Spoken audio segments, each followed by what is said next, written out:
repeating in. We are repeating in. We are believing in. It's time for us to shift our mind from best in the world to best for the world. Make decisions intentional, to take decisions intentional, making decisions intentional. Make decisions intentional, to take decisions intentional, making decisions intentional. It creates a new world to mind a shift, intentionality, perceptuality, conceptuality. We are choosing to shift our mind to best for the world, best for our world. Make decisions intentional, to take decisions intentional, making decisions intentional. Make decisions intentional, to take decisions intentional, making decisions intentional. Hello, and welcome to another broadcast. My name is Adam, and I will be your host today. And with me, I have Hassan Al-Mashat and Abdullah Taha. Hi, Hassan. I know that you study medical candidate in Denmark, right? Hello, Adam. Yes. And can you tell me a little more about it? Well, yeah, I'm currently in my fourth year in medical school in Aalborg University. It's about 4 or 5 hours from Copenhagen, and I have 2 years left on my education. And I'm from Malmö originally, or I come from Malmö. Yeah. Yeah, it's very interesting because I've known Hassan my whole life. We're cousins, me and him, so the time have passed very, very fast. Yes. If I can say so. And Abdullah, I know that you work with youth and with many people. And can you tell me a bit more about your work? Of course. Thank you for having me, Adam. And nice to be sitting with you guys. I work with many projects, but I've always worked with youth, and we call them young adults. So it's between 15 to 25 and stuff like that. And at the moment, I'm working at a project called the Medrosingor and also at Rädda Barnen. So it's two different organizations, and both of them have two different goals. But I think in this constellation, I will be talking more about Medrosingor, which is like an incubator for youth between 14 to 25 to try to help them and accelerate them into entrepreneurship. Not business, but entrepreneurship. It's a difference. So we try to give kids or youth who are in the thoughts of starting a company when they become older, something like that. We try to give them the tools early on to think like an entrepreneurship and have like some form of sustainability in that subject. Okay, very interesting. That's what I do. So if I can start by presenting the subject that we're going to talk about today, and it's an equal society. So Abba, if we look back at you, you work a lot with youth and you work a lot with people, but do you think that everyone in our society have the same opportunities to develop or to do things? Well, that's an interesting question, and from my work, and the reason why the project is ongoing is because there isn't equality in that matter. There is, of course, if you, for example, if we're gonna take it on a basic level, so if you have two areas, you have maybe a higher income area, an area where both the parents are maybe studying, and there's some more likely chance of their kids to also study in high school or to become more successful from a point of view of an economic, which is the area that we are operating in, where there's a big, I think between 30 to 50% of the kids here are growing up in poverty. Okay. By Swedish standards. So from there's a big disadvantage on growing up in Rosengard because you don't have the same privilege. You don't have your parents' network. You can't maybe do like what's practice called in English? Uh, Internship, right? internship, yeah. You can do like an internship in a good company, something like that. So maybe you go to McDonald's and stuff. So there's of course some kind of inequality in that Of matter. course, of course. And you, Hassan, you come from Lindingen, which is one of Malmö's most poor places, if you can say it like that. But you still succeeded, and now you're studying medicine in Denmark. How did you succeed in like? Yeah. Yeah. How did you succeed? Well, To others. it's been a journey, to be honest with you. Well, I grew up in Nijmegen, and I went to elementary school there. And then after elementary school, I went for the upper secondary school. I went to Malmöborgarskola, IB International Baccalaureate, and I believe the thing that has let me what I'm trying to say is it's been very different. I've had very good teachers that supported me in Nijmegen. I think that's probably one of the main reasons that I am where I am today. And when it came to my parents and my friends who supported me along the way. But yeah, it's there was a choice in the beginning to either choose one road or the other. I believe, so I have many friends who have taken different roads in life, and I believe that the family support and the good teachers have played a good role in my and where I am today in my life. Very interesting. So what you're talking about, Hassan, is more of the individual choice. Yeah. But Abdullah, you're more talking about how the society affects on the person. What do you reflect on what Hassan is saying, Abdullah? Well, I agree with Hassan very much. Also, every person you always have a choice, but the probability of taking a certain path becomes higher when you have different background, different privileges. But I totally agree with Hassan. I also, for example, both of my parents have university diplomas from their home countries. My two older brothers went to university. So when people look at me, they say, "Oh, look, you're a great role model. You made it. You have work and you're studying." What's the secret? The secret is because I got a lot of support on the way. For example, maybe my classmates, we went together. We were best friends. He had parents who had to work many hours of the day, had to work double jobs. Maybe there were many in the family.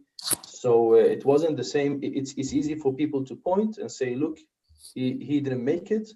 And it's easy to point on me and say, look, this guy made it better. I think it's not seeing the whole picture that most of our success actually comes from our surroundings, not directly from us. My success is built upon all the hours my parents and my brothers studied with me, helped me, made it very easy for me to succeed. So we must acknowledge that it's not all coming from us individually, because it's very naive to say that. It comes much from our background and our privileges. But in context to that, I still agree that you always have to make a choice. But what makes you to take a certain choice is the privileges you have, the experience you have, the people surrounding you. They're like they're giving you tips and advice on the road. Yeah, I understand what you mean, and I can actually agree with you guys a lot, because what you're saying is that the surroundings, it helps forms us become the persons that we are. So it's a- only with the support that we will agree our goals. It's what you're saying, right? So I worked in Stenkelasskolan for a while, for 1 month.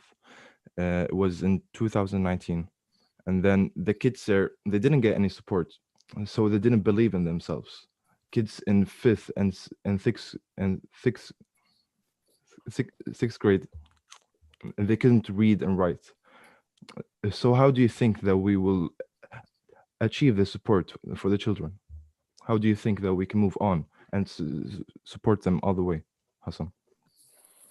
Well, I agree with you, by the way. Just to add on from what was previously said, that the environment, it really helps us grow. It's to take an example, you can't a plant can't grow if it doesn't have the right environment and the right conditions in order for it to grow. And it's the same applies, or the same principles apply to us humans and kids, that if you don't give them the necessary environment and the necessary conditions, the basic conditions, then they can't thrive in their environment. And I believe in order to make sure that everybody receives the same environment and the same conditions, I believe the work that Abdullah is doing is incredibly important. I actually also was volunteered in Save the Children when I went to IB, or the upper secondary school, where we also worked with children to try to give them a meaningful free time, to try to show them that there's something outside of the boundaries of Lindingen, so to speak. So one point is providing the support in school. Another point is providing support and free time as well, and exposing the children, or giving children role models for them to look up to, and realize that there is a life outside of where they live, and that they are allowed to dream. They are allowed to dream, and they are allowed to have goals in life that perhaps doesn't include where they live, or the boundaries of where they live, so to speak. And Abdullah, as Hassan said, you're working a lot with creating opportunities for children, but is the working on them? Like, do you see any effects or anything? Creating opportunities is a very long journey. So I think that we are still on the beginning of the journey, is actually to make people acknowledge that there's an inequality. There's still some people who say, no, there's no difference. You have the same chance of successing if you are growing up in a high income neighborhood, and if you're growing up Rosengård, there's absolutely no difference. So that's where we are at the moment right now. There are still people denying that there is inequality in the future. Like there's a chance of you having a worse future if you are from a neighborhood like Rosengård. So we're still in that phase, and that is sad, because we have worked many years, and there are still some political powers. There are still people on the sitting in the common houses and everything that still denies this. So first we need an acknowledgement to the problem. And only when we have an acknowledgement, then we can have like a certain standard to the discussion, that some people say, okay, we do trust that there is inequality. There's a certain term of that. It's in the tip of my tongue, but I'm not remembering it. But anyways, after that, well, then we can create opportunities. Then we can have a certain work. Maybe we start at school, because that's where early on youth and kids get the norm. They socialize. They see early on what kind of powers they have at a young age, how much they believe in themselves, how much the environment they live in can be very negative, and that can impact your future and your grades and stuff like that. And we have studies on this. This is not some fiction. This is not my opinion. This is merely a fact. that we need to base it more on facts and have a deeper understanding. For example, we three of us, we grew up in these neighborhoods. We know about this stuff. So if I were to have a discussion with you guys about this matter, it would be much easier if I were going to have it with someone who denies it. So first is to make like a political aura or a forum that accepts that this is a problem. Okay. Yeah, I know what you're saying, and many people always also think that society is built to have its ups and downs, to have its poor people and its rich people, and to have the low education areas and the high education areas. So many think that it's a plan from the people high above. So it's kind of a conspiracy theory, as we talk about it. We also had one guy that just talked about conspiracy theories in the subject before this. So do you guys agree with this, that it's a plan from the people above, and that the society has to stay like this for it to work? Who do you want to answer? You can answer if you want. I personally don't believe that, because there's no fact for that. I think it's that kind of theories are actually ruining it for us who are doing the work, because they are creating like political imbalance. And if I talk about inequality, I will get the stamp that, okay, I'm one of those guys who are believing in a conspiracy theory. It's not. Actually, it's very simple. It's facts, it's studies done by professors which show that this is a true problem. So it's not about the conspiracy. It doesn't need to be a conspiracy theory to become a problem. It's actually just reality.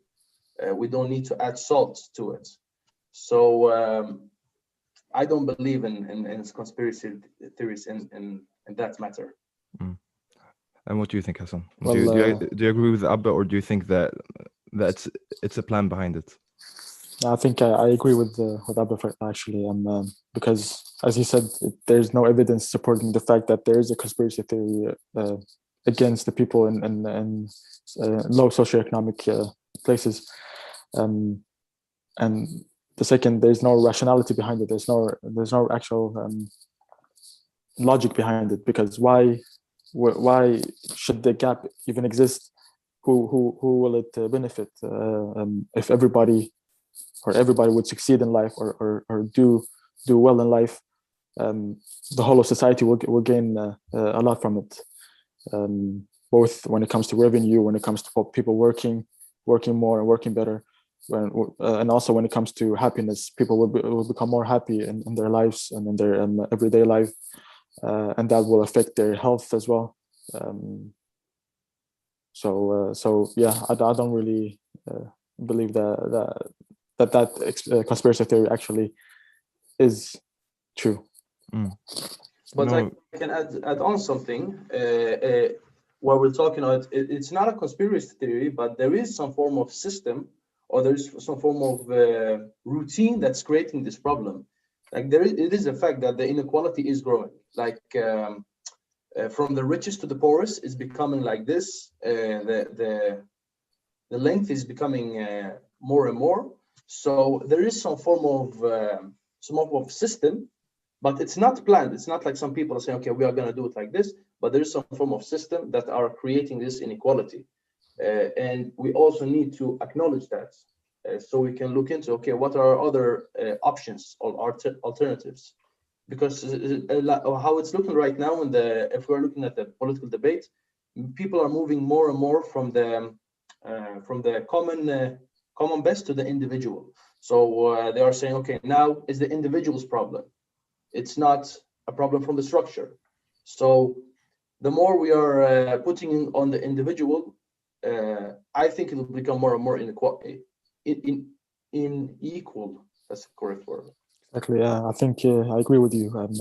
Actually, when it comes to like the difference between the high income and low income, it's getting actually bigger. I agree with you, and it's a system that's perpetuating itself, or self-perpetuating, and it's getting worse and worse with time, and yeah, it's we have to recognize the different aspects of it in order for us to recognize the problem and then try to find different solutions for it. And you guys are both talking about systems. So I'm just going to ask you, who's benefiting from the systems, and who created it, and who created them? How will we stop them? Well, Hassan. yeah, it's a difficult question. It's a big question because it has many aspects, and I think it's an ideological and philosophical question in its essence, because when it comes to capitalism and when it comes to individualism, these two philosophies or ideologies, they will perpetuate and increase the gap between high income and low income families or areas. That's just the essence of what it is when it comes to capitalism. It's about increasing revenue, for whatever means. And when it comes to individualism, is that all man by himself,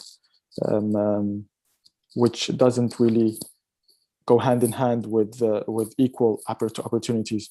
Of course, there is an individual aspect to development and to reaching different goals in life, but it's not the whole picture. As we said before, is that the environment and the conditions persons live or individuals live that actually have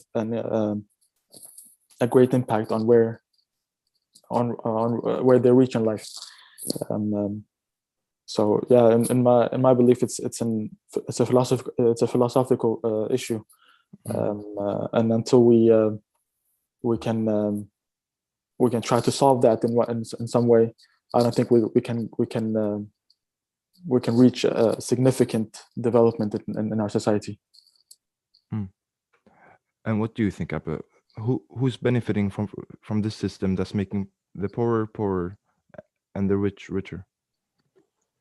Well, the system is obviously benefiting a very small percentage of the group, which is the richer, of course. But like everything, we have a tendency to look at its short side.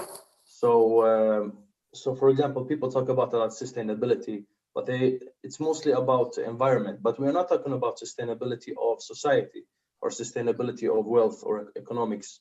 Like we are having a problem not now, but facing 50, 100 years. How's life gonna look when there are maybe single mothers with kids who don't have any savings and they need to get an apartment, for example? How are they gonna come into the society? How are they gonna raise their children? It's not only it's already a problem now. We can see it like. With the inequality of life expectancy is much lower, so there's already effects on that. But the effects in 100 years from now, generations after generations, it will only become worse and worse. And it's sad because we are speaking a lot about sustainability when it comes to environment, but it's not the same emphasis on sustainability of economics or equality. And I'm speaking about real equality, the equality on wealth and life. So the systems are obviously not benefiting the majority of the population, and if it's not benefiting the majority of the population, then it's not benefiting anyone because it's gonna collapse. We can't always live on growth. We need to look at the social aspect.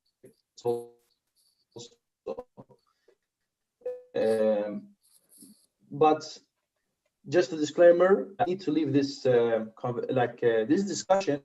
I can't give an opinion on it to 100% because there has to be some form of I'm not studying enough in what's better than what's currently today.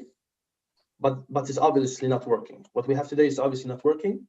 But I can't give an answer. I think we need like a more studied person, a person with a different perspective on this whole thing.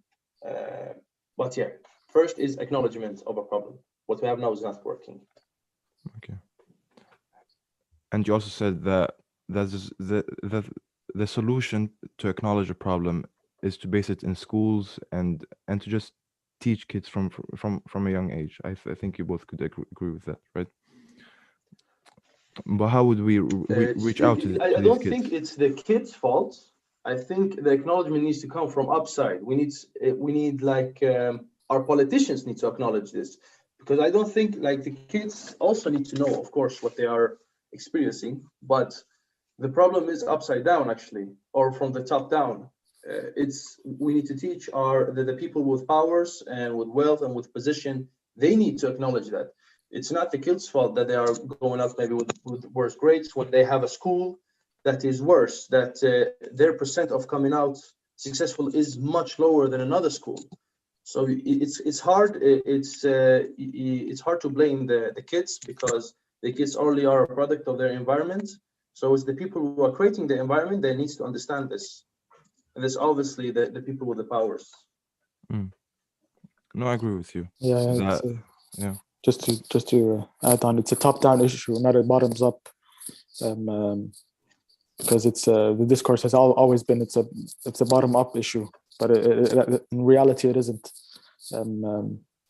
If you look at the budgets and then look at the economic side of it, a budget reflects the value a community or those in power prioritize, and I think that's the real issue there, because we have the different people in power who makes decision for the majority of us people, and when these people are not competent enough or doesn't acknowledge or look at the facts, then we have problems.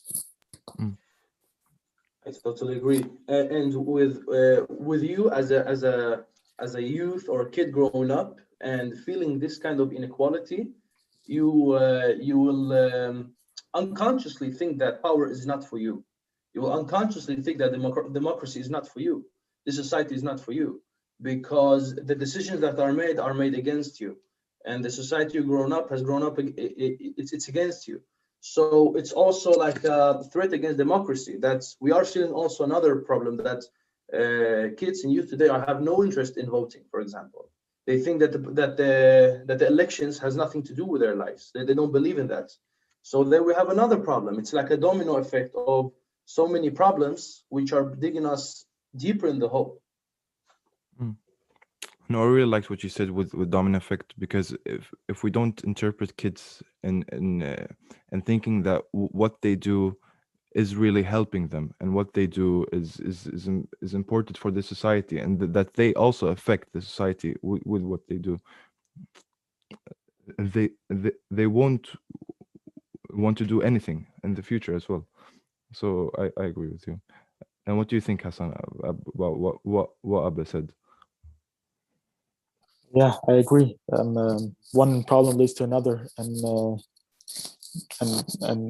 before we realize it, the problem is much bigger than it should have been. So yeah, it's one problem leading to another problem, leading to a third problem. Everything goes back to recognizing the issue, as you said, Abba. Yeah. No, but if we go back about when you said that some schools have it better than others, I could actually see a situation in this. 2 weeks ago, I was nominated for the service of the year. I have a company called Workalla, and as you guys maybe know, but the people that are listening, they don't know. I help people with CVs, and so they can go out in the work life and change their lives. And become better as an individual. So all the people that won in this event, it was in 12 subjects, and 48 people that won. All 48 people, 40 of them were from the same school. So we have to change that way in thinking. Because if one school won 40 places, the other kids will feel useless, if you understand what I mean. So yeah, no, I agree with you, what you said before. So if we can agree with each other, the main problem is from above, and that we need to change our way in looking at the kids, right?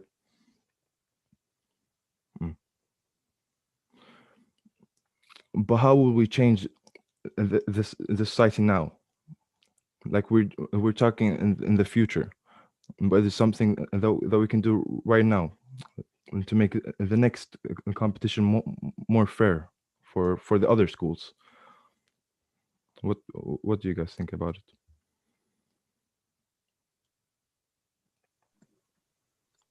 Will I start, Hassan? Okay. Well, when it comes to short-term solutions, I think we discussed this a bit. We touched upon the subject before, and I think it comes back to having role models in life, and having the capability of looking beyond what the society perceives of you, and increasing their confidence and increasing their the way they view themselves. I think it's a very important part in that, because if they believe in themselves, and if kids think that they can do whatever they want in life, when it comes to reaching different goals and aspirations, I think that will help them very much. I believe that helped me in my way to where I am today, and yeah. And what do you think, Abba, that will help us reach the short-term solutions? I agree with Hassan. I think we need to have more role models also from the area. So if you're growing up Rosengard, you need to show yourself more, support the youth, the kids, try to engage in those conversations. But the thing is also, at the same time, while I am saying it, I'm believing in it, but not as I used to before, because like I said, I worked many years in this area, and we have had many projects about role models and trying to fix it short. But I think that I'm kind of starting to lose hope, because that way it's not working, obviously, because the problem is what we have spoken before, the top down. It's kind of hard to go to school and show some role models. But when that kid goes home and he reads on news that his religious books are being burned, that the politicians are speaking about his neighborhood as a problem area, when he goes out to the streets, he gets bad looks. He goes to the school there is no good environment. He has no one to talk to. He goes to an area where there are maybe drug selling and people trying to tempt him in that way. It's so hard to it's actually, we also, while working with this stuff, we sometimes get blind. We don't see the whole picture. But actually, it is kind of hard to make someone go from failure to success that easily with those short-term projects. We actually need something that works with the whole picture, like a power, how to say, summoning. What's summoning called? It's like a power gathering of many institutions, all from the social workers to the police to the teachers to the parents. We need like a big structure for this, because it's their right, it's their kids' right to grow up in an environment which is fair. And right now, how it's looking, it's kind of hard if you don't have privileges to make it. And if you make it, you are really good. Actually, you are better than the regular people. For example, I don't see myself as a success, because all my success come from my parents and brothers who helped me along the way.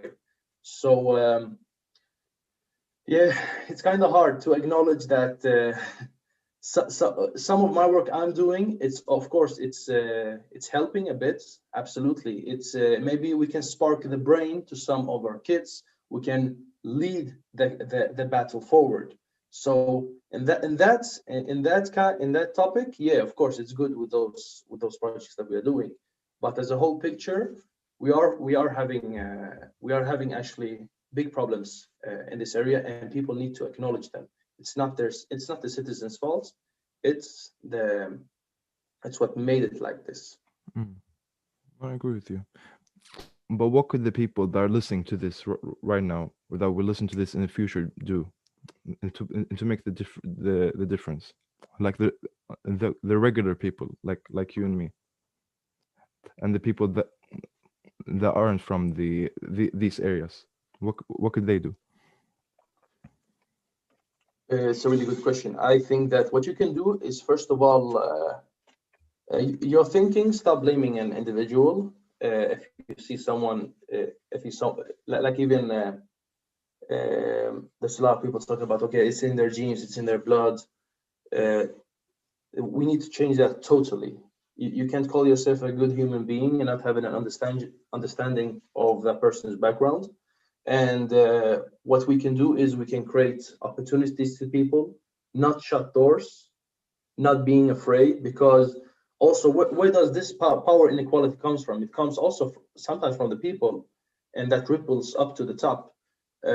So we need to stop being afraid of our own citizens, we're all like brothers and sisters in Sweden, and we need to see it and look at it in that way, that we are one, but also acknowledge the problem.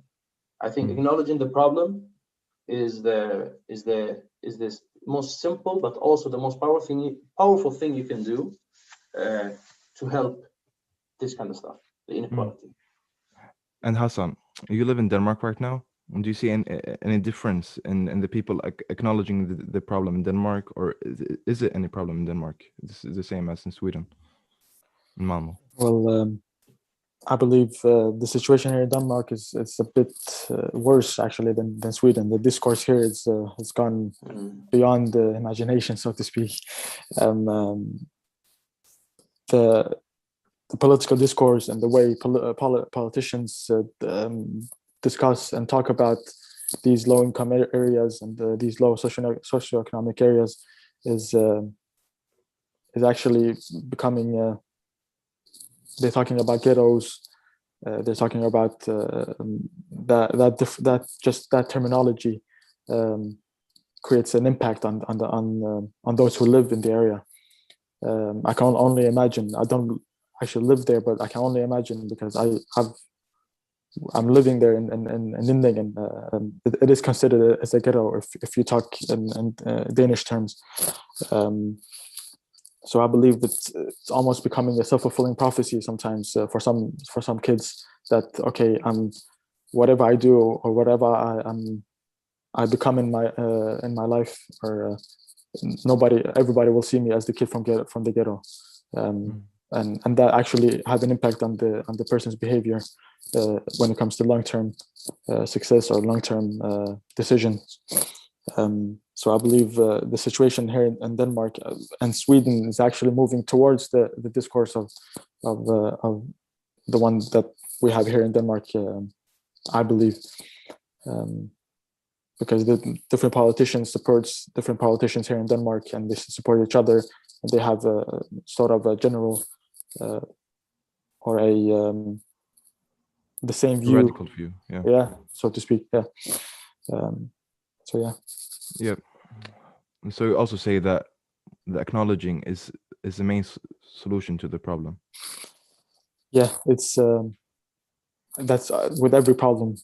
You have to recognize that there is a problem in order for you to solve it. That's how it is in medicine as well. You have to find out what the type of diagnosis the patient has before you can treat it, and then that's a principle that applies to our society as well.